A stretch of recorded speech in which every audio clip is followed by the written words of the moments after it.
Wow, I mean, that presentation just blew me away. I love the work you're doing, but I think about how this all began. It all began with Sandy, and horrific. But even as the winds of Sandy were dying down, somebody from the Nature Conservancy phoned. We didn't have power for another 2 weeks after that, just to give you an idea. And he phones and he says, "You'll never guess what happened. Fire Island breached exactly where it needs to breach in order to flush Bellport Bay." He said it would cost millions to have done this, and so we tried to get out there as soon as possible. But I'm curious, you were living out there, you live out there, so tell us from your perspective how that all played out for you. Thank you, and thank you for having me. And Marshall, you're an inspiration to me and your organization, and our grassroots effort basically grew out of yours. Thank you. Like Oyster Spat. I lived through Hurricane Belle, Gloria, and of course Eileen.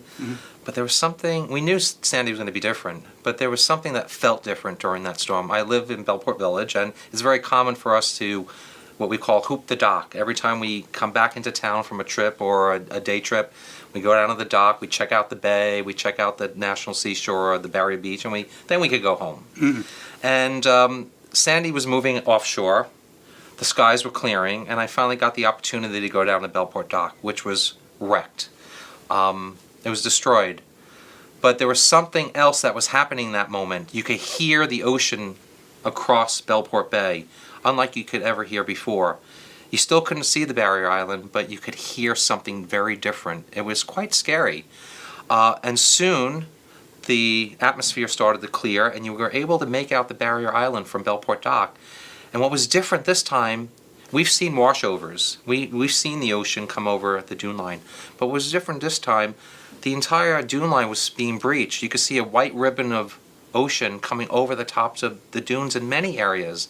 And then as the atmosphere cleared, you could see an area of the barrier island that was completely gone. It was missing. And I must say, I was frightened and scared by that, because the barrier island provides us with a sense of security. Now there was a piece of that security missing. And I was petrified at first. But that led to so many wonderful opportunities right away. Within days after the sediment in Bellport Bay settled, the bay was different. The clarity of the bay was completely different than it was a week or so earlier. You were able to see the bay bottom off Bellport Dock, which is about 5 to 6 feet deep. You could never see the bay bottom off Bellport Dock. And I knew right away that this was an opportunity for us. And I had known that there was an inlet that was there years ago. And so I thought that this was a silver lining or blessing in disguise that Sandy gave us. Well, still, there was a lot of fear, and it didn't help that for some 8 weeks after Sandy, we got a nor'easter, almost like clockwork. That's right. Every week. That's right. And the flooding was rampant throughout the greater Great South Bay. Lindenhurst, Patchogue, we were all being flooded. But it wasn't because of the inlet, we learned.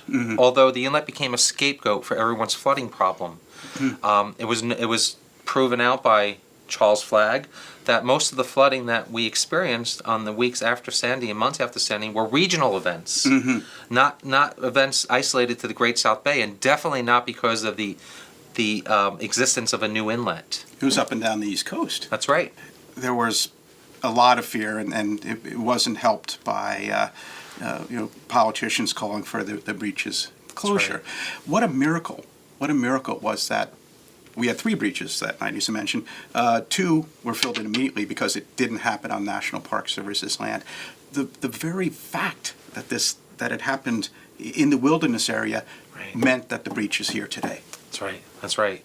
Because there was an extra layer of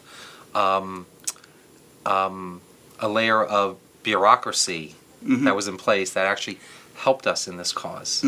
And often red tape is difficult to navigate, and I was pleased to know that there was red tape involved here, ironically. And what an inspiration to be able to see the bay bottom, something that people hadn't seen in 30 years or more in some cases. Marshall, I get out to the inlet as often as possible. I've been there probably 100 times with my camera, and so I'm documenting the evolution of the inlet from the land.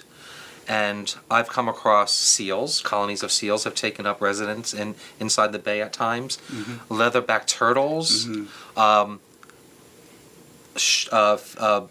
Sharks are coming in the inlet because the food chain is alive and well. It's teeming with life. And the ospreys are doing real well. That's right. They have plenty to eat now. They can see their prey. And it's just a wonderful ecosystem that I urge everyone to get to come contact me. I'll take you over on my whaler. I love doing that sort of thing. Well, with Save the Great South Bay, we envision that the entire bay can one day be as clean as it is around Bellport Bay. And part of that comes from your oystering initiative. I mean, an adult oyster will filter, 50 gallons? That's right. So with the 100,000 you planted already, that's, 5 million gallons of water. That's right, every day. And that's not counting their propagation. So we decided that we were going to plant shellfish because the algae blooms were kind of abated because of the fresh water coming in. And as we all know, it's the polluted, cloudy water that causes the colonies to die off as one of the reasons. So we decided to focus on oysters since they're the biggest water filters. And last summer, we put 100,000 oysters in the bay. I'm happy to report that Brookhaven Town is giving us, or donating to our organization, 300,000 oysters that we'll be planting in Bellport Bay. Our goal is a million oysters in 5 years, and we're well on our way. That's amazing, and that inlet will close someday, and it filters about 8% of the bay per day. It's not nearly what Fire Island Inlet does, right. But if you could get that amped up so that the oysters can at least replace that. Now, we're also trying to get oystering revitalized along the South Shore, and a lot of that has to do with running a sewer line along the West Sable Oakdale. But it was a Professor Levinton at Stony Brook who said it would take about 5,000 acres of oysters under cultivation to solve 147% of the issue there.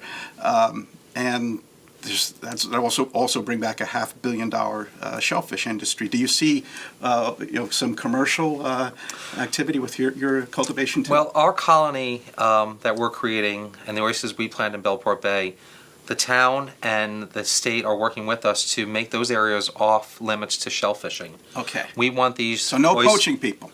And we do expect some. Right. My wife's interested in having an oyster or two, but I tell her she can't. Deservedly so. Oh. We don't want these oysters taken from the bay because we want them to reproduce, and Absolutely. they will reproduce, and other oysters will settle elsewhere, and then that'll be open to commercial fishing. But we need to have a colony that is protected. We want an oyster sanctuary to take place in Bellport Bay that could continue to multiply and reproduce and feed the bay with new generations of oysters. And we have great partners with the National Seashore, the town, the county, and the state with regard to collaborating with us to make sure that these colonies are protected. Now, what can people on the South Shore do to help your organization? What can they do? So, Marshall, that's a great question, and thank you. You once described Friends of Bellport Bay as the lungs of the Eastern Great South Bay. We feel that when you could take part in something that is more intimate, like Bellport Bay for us, we live around Bellport Bay, so it's easy for us to focus on Bellport Bay. We hope to have organizations pop up all along Great South Bay, Friends of Patchogue Bay, Friends of the other bays that are part of the Great South Bay, so they could focus also like a laser, as we're doing, on their inner bay or their estuary or their creek or their direct conveyance runoff systems on the mainland, like we're doing, and focus on their neighborhoods. And together, as a whole, we will improve the quality of the Great South Bay dramatically over time.